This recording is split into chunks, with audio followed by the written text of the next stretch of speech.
Good morning students. ये worksheet number 36 और chapter है मेटल्स एंड नॉन मेटल्स। पहले भी हम इस चैप्टर की 2 वर्कशीट कर चुके हैं जिसमें थ्योरी के बारे में बताया हुआ था। उसमें हमने काफ़ी इसके टॉपिक्स क्लियर करे हैं, लेकिन इस वर्कशीट के अंदर some important questions are given और इसको 3 पार्ट्स में डिवाइड किया है, part A, part B and part C. और देखा जाए तो फर्स्ट पार्ट में हमें ऑब्जेक्टिव टाइप क्वेश्चंस नज़र आ रहे हैं और ये ऑब्जेक्टिव टाइप क्वेश्चंस जो हैं इसकी 4 ऑप्शंस होती हैं और इसमें से हमें कोई एक ऑप्शन को चूज़ करना होता है। तो फर्स्ट क्वेश्चन हम रीड आउट करते हैं। पहले क्वेश्चन में है an element react with oxygen to give a compound with a high melting point. This compound is soluble in water. The element is likely to be. तो इसमें पूछा है कि एक कोई एलिमेंट है जो ऑक्सीजन के साथ रिएक्ट करके कंपाउंड बनाता है जिसका मेल्टिंग पॉइंट हाई होता है और ये जो कंपाउंड है वो वाटर के अंदर सॉल्युबल भी होता है। तो अगर हम इसी क्वेश्चन में से ध्यान से देखें तो हमें 2 करैक्टरिस्टिक्स नज़र आ रहे हैं। एक तो करैक्टरिस्टिक नज़र आ रहा है इसका मेल्टिंग पॉइंट का, हाई मेल्टिंग पॉइंट का, और दूसरा देखें तो हमें आ रहा है नज़र सोल्यूबल इन वाटर। ये दोनों चीज़ें किस में होती हैं? जब आयोनिक कंपाउंड बनते हैं।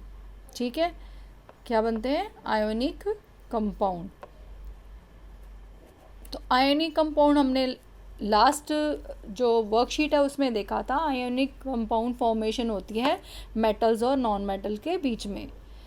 ठीक है, तो इसमें क्लियरली नज़र आ रहा है तुम्हें कि एक तो हमें नॉन मेटल गिवन है जो कि ऑक्सीजन है।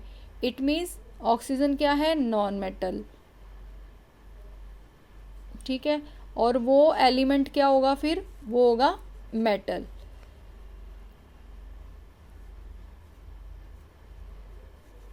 मेटल और नॉन मेटल मिलके आयनिक कंपाउंड बना रही हैं जिसका मेल्टिंग पॉइंट भी हाई है।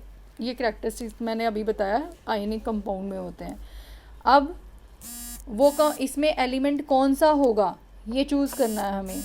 तो हम देखें तो हमें 2 मेटल नज़र आ रही हैं क्योंकि हमें मेटल ही ढूंढनी है। तो 2 मेटल नज़र आ रही है, कैल्शियम और एक आयरन। अगर दोनों को कंपेयर करें तो calcium is more reactive than iron. ठीक है, तो इसमें हमें ये भी पता चल गया कि जो कैल्शियम है वो आयरन से ज़्यादा रिएक्टिव है। अगर वो आयरन से ज़्यादा रिएक्टिव है तो ऑक्साइड के साथ वो स्ट्रॉन्ग कंपाउंड बनाएगी और उनका मेल्टिंग पॉइंट भी कैसा होगा? हाई होगा। तो that's why answer will be calcium. तो पहले में हमारा आंसर क्या आएगा? कैल्शियम। सेकंड क्वेश्चन है metal oxides are dash in nature.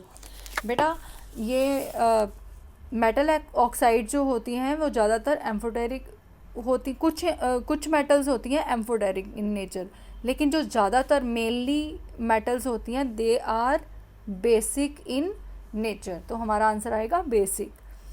Next question है the non metal which can conduct electricity.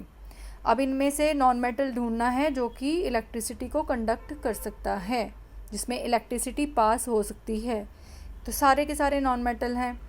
Iodine, और आयोडीन तो इसमें हो नहीं सकता बिल्कुल भी। और कार्बन की 2 फॉर्म्स कौन सी हैं? एक तो ग्रेफाइट है और दूसरी क्या है? डायमंड। अब कार्बन की दोनों फॉर्म में से कौन सा नॉन मेटल है जो इलेक्ट्रिसिटी को कंडक्ट करना है? और उसमें आंसर आएगा ग्रेफाइट।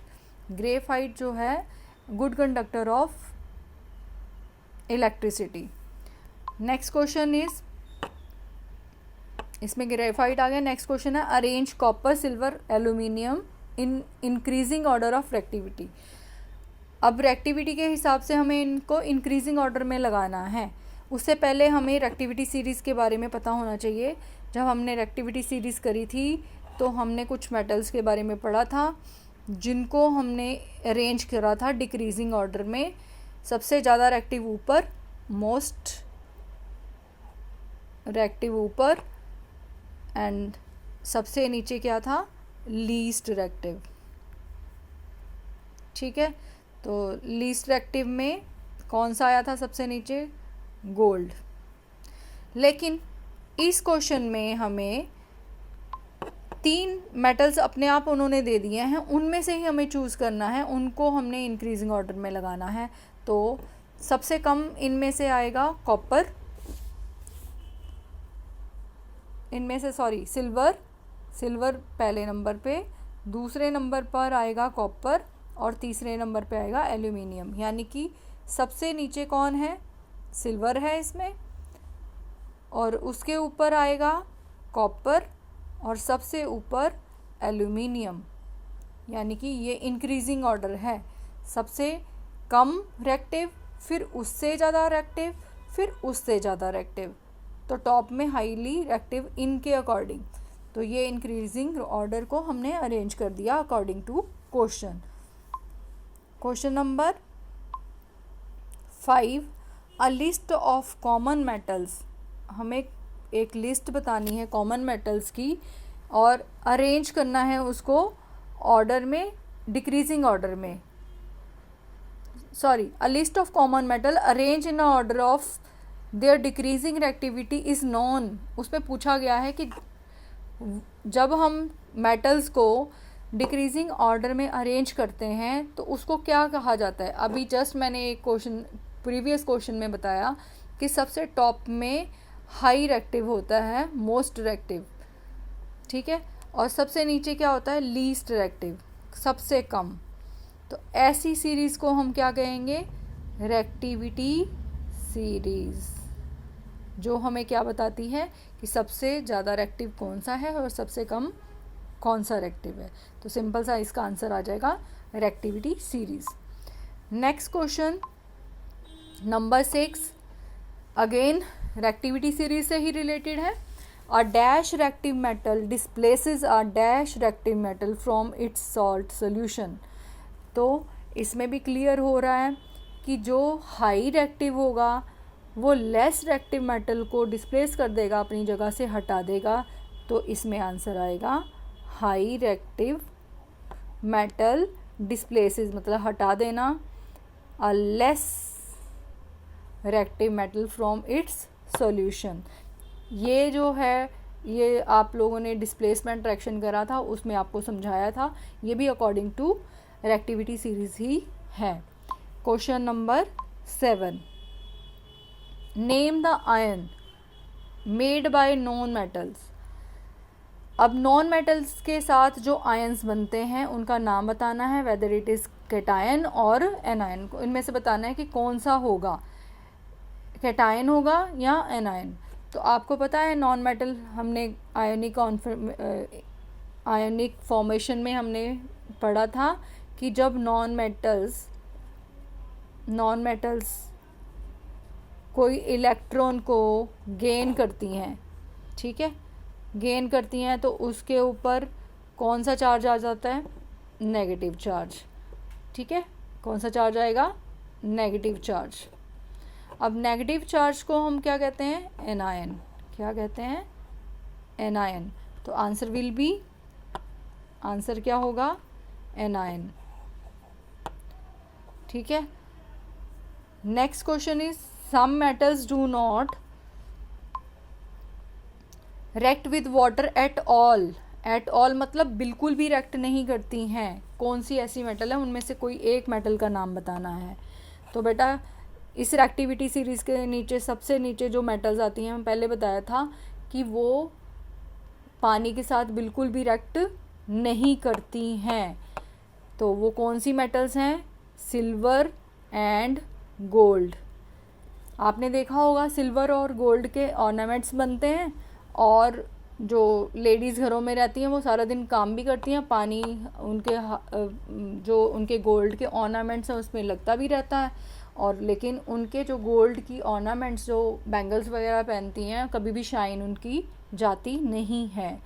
तो इसीलिए ये क्लियर है कि ये मेटल्स जो हैं वो पानी के साथ रिएक्ट नहीं करती। Clear. Next question is metal which is most abundant. Abundant का मतलब बेटा जो लार्ज क्वांटिटी में होता है, लार्ज क्वांटिटी। तो इसमें क्वेश्चन दिया है लार्ज क्वांटिटी में अर्थ क्रस्ट में मिलता है। क्वेश्चन की ऑप्शंस हैं कॉपर, एल्यूमिनियम, आयरन और सिल्वर। तो ये क्लियर है कि जो एल्यूमिनियम है वो बहुत ही बड़ी मात्रा में यूज़ होता है इंडस्ट्रीज़ में भी, और इसीलिए ये अबंडेंट है in earth crust. Next question is electronic configuration of element E is Z is equal to 16। ठीक है, कितनी दी है? 16 है, और उसकी EC दे रखी है हमें 286। विल इट लूज़ 6 इलेक्ट्रॉन्स और गेन 2? सिंपल सी बात पूछी है कि ये EC दे रखी है और वो 6 इलेक्ट्रॉन को लूज़ करेगा या फिर 2 इलेक्ट्रॉन को गेन करेगा। तो हम इसको बना के देख लेते हैं। पहले शेल में कितने दे रखे हैं? 2 इलेक्ट्रॉन्स। दूसरा शेल बनाते हैं तो उसमें कितने दे रखे हैं? हमें गिवन है ये 2 8। कितने हैं? सेकंड में 8, 2 देन 2 4 2 6 एंड 2 8। और थर्ड शेल में हमारे पास कितने दे रखे हैं?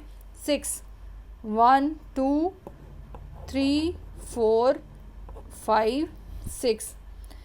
अब हमें पता है अकॉर्डिंग टू रूल यहाँ पर हमारे पास सिर्फ 6 हैं, लेकिन रूल क्या कहता है कि इसको ऑक्टेट कंप्लीट करना होता है। ऑक्टेट मतलब 8 कंप्लीट करने होते हैं शेल के अंदर।